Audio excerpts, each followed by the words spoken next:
This is the case of Anna Stubblefield. In 2009, Anna Stubblefield, a white and married university professor, met Derrick Johnson, a black, nonverbal, and disabled young man with cerebral palsy. Stubblefield was introduced to Derrick by John Johnson, one of her students, who was Derrick's brother. Stubblefield was intrigued by facilitated communication, a method often criticized for its claim of enabling nonverbal individuals to communicate through a keyboard with the help of a facilitator. Recognizing Stubblefield's expertise in this field, John approached her to inquire if she could assist his brother Derrick, whom he believed was attempting to communicate. Stubblefield helped Derrick communicate by teaching him how to use a keyboard with an LED screen. Derrick then started taking university classes with Stubblefield's assistance. Despite being married, Stubblefield claimed that she and Derrick fell in love and began a consensual sexual relationship.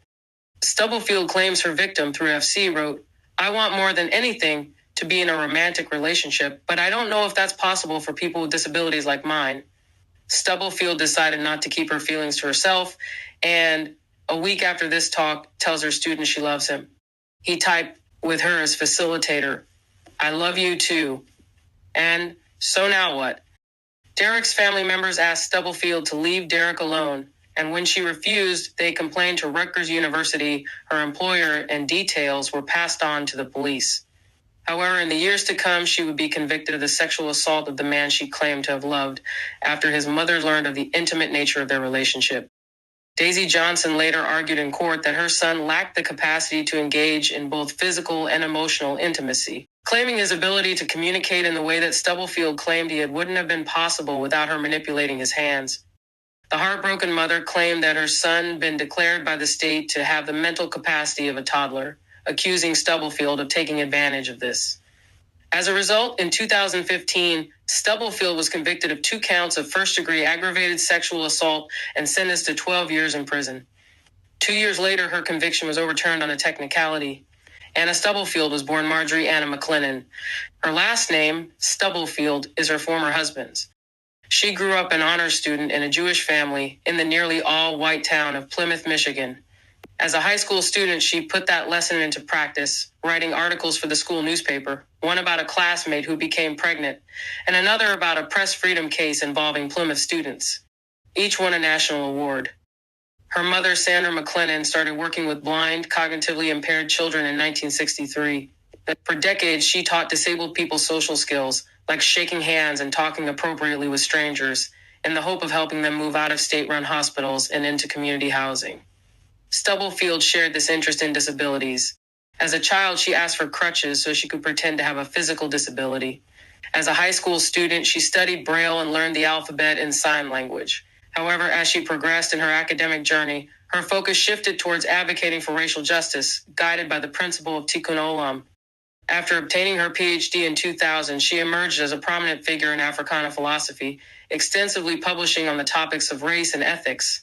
Notably, she made history as the first and only white scholar to chair the American Philosophical Association's Committee on the Status of Black Philosophers. For 11 years, she served on the faculty at the Newark campus of Rutgers University. Combining her 2 interests, Stubblefield began to study and write about the intersection of racism and disability. This shift in her interest would result in her teaching a course on race and disability that Derrick's brother John would enroll in. Interestingly, her personal life reflects the diversity she writes about as she shares 2 children with her former spouse, Roger Stubblefield, a black tuba player and classical composer. Stubblefield and her husband exchanged vows in June 1989, when she was a young college student and Roger was a 24-year-old tuba player with the Detroit Symphony Orchestra. They welcomed a son 6 years later and a daughter shortly after. By 2010, Stubblefield found herself developing feelings for Derrick while residing with her family in a modest home in West Orange, New Jersey. Reflecting on her marriage, Stubblefield later admitted in court that it was not ideal, but she was not yet ready to end it. She faced a dilemma between causing pain to Roger or Derrick and ultimately chose not to hurt Derrick. Roger acknowledged that he only realized the severity of their marital issues when confronted by prosecutors. Despite this, both Stubblefield and Roger attempted couples counseling. The therapist's initial advice to Stubblefield was to move on from her relationship with Derrick. Roger may have hoped that Stubblefield would heed the therapist's advice. However, upon discovering real estate listings in their browser history, he became enraged. In a fit of anger, he shared a 12-page document detailing Stubblefield's relationship with Derrick, which she had prepared for her lawyer, with Derrick's family in the prosecutor's office. His actions were fueled by a desire to expose what he perceived as a questionable relationship to the world. At the core of this case is the question of whether Derrick was actually able to communicate using this method, while Stubblefield has maintained that she didn't influence Derrick's words. Whatsoever, the scientific community has long dismissed facilitated conversation as a harmful pseudoscience.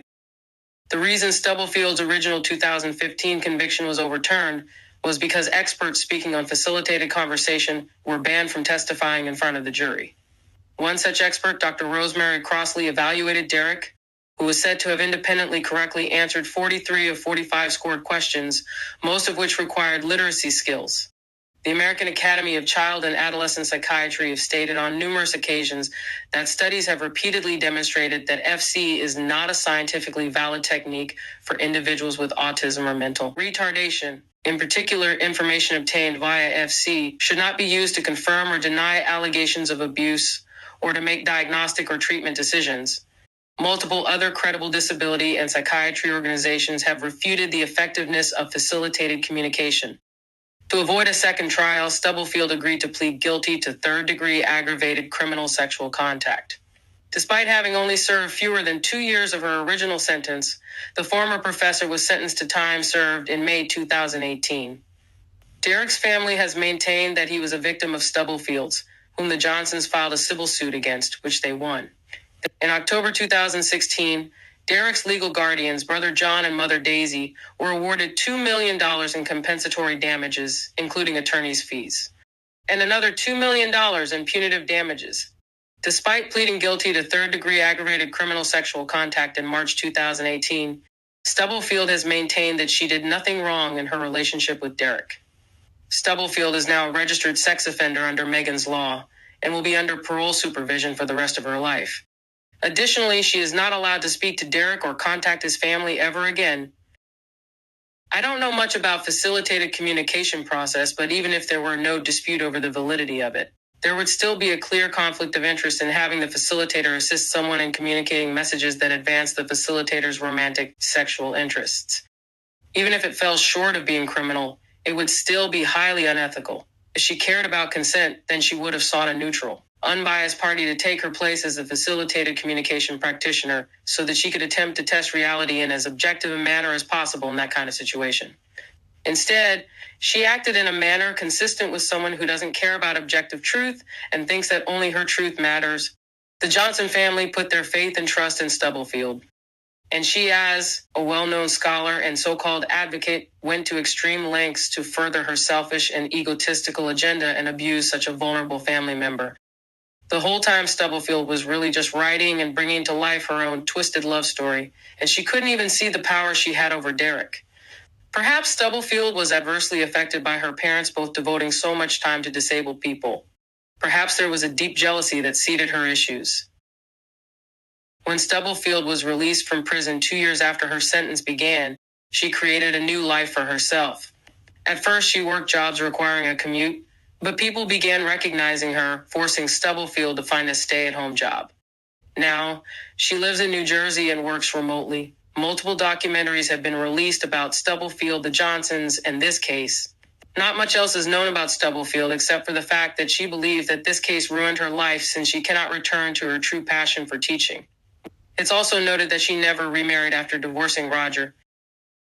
This concludes today's video. If you want to see more content like this video on my channel, please like the video and subscribe to the channel. Until next time.